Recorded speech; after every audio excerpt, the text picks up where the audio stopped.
Jon Jones' shocking exit, the mic drop that rocked the UFC. When you talk about the most dangerous men in MMA history, one name always echoes through the octagon: Jon "Bones" Jones. But this time, it's not about his devastating elbows or championship belts. It's about a moment on CBS that sent shockwaves through the entire fight world. That's right, Jon Jones called UFC President Dana White and delivered a bombshell: "I'm done."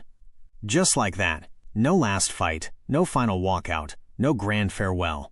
This wasn't your typical retirement announcement. It was a mic drop moment wrapped in controversy, legal battles, and an unfinished story the whole MMA world was desperate to see unfold. In today's video, we're diving deep into Jon Jones' shocking CBS interview, the chaos surrounding his sudden retirement, the legal troubles brewing behind the scenes, and the fight that will now forever live in what-if history: Jones versus Aspinall. The unbelievable announcement. It all went down during a CBS interview, a segment meant to be a reflection on his legendary career and a potential return to the octagon. Instead, Jon Jones casually dropped the biggest news MMA fans weren't ready for. He revealed he personally called Dana White, informing him he was stepping away from the sport. No comeback, no Aspinall fight, nothing. Fans were absolutely stunned. The UFC had been quietly building up to a potential heavyweight war between Jon Jones and Tom Aspinall, a super fight for the ages. But now, Jones declared he was done fighting, claiming the fire simply wasn't there anymore. It was like watching the greatest of all time say "I'm out" mid-game, leaving everyone wondering whether to believe it or brace for another classic Jonesian comeback. The walk-off that spoke volumes. But that wasn't even the wildest part. When the interviewer pressed Jon on why he refused to face Aspinall, he paused, offered an awkward smile, and then straight up walked off the set. No explanation. No goodbye. He just left. That single moment spoke volumes. Was he avoiding the question? Was it fear? Politics? Ego? We may never truly know.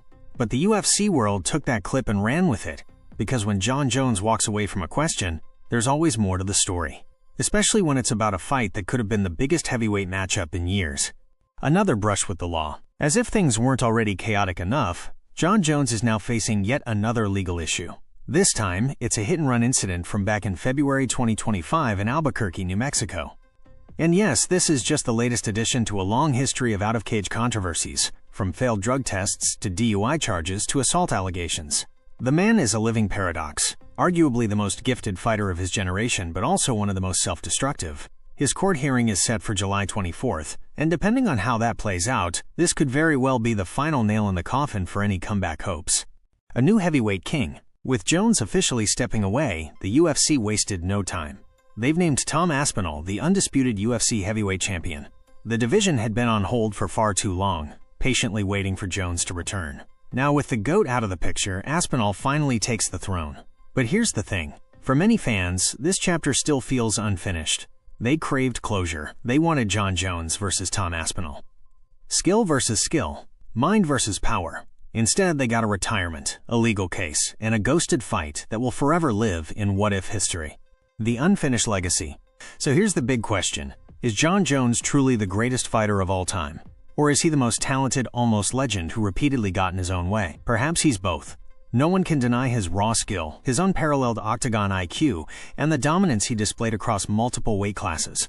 But his story isn't just about knockouts. It's about missed opportunities, off-cage chaos, and a legacy that could have been even greater. Jon Jones didn't just fight his opponents, he fought himself. And now, it seems, he's finally lost that battle. If this story blew your mind, smash that like button, subscribe to the channel, and tell us in the comments, do you think Jon Jones should have faced Aspinall? Or did he leave the game exactly the way he wanted? See you in the next video. Until then, keep watching fights and stay out of Jon Jones' lane.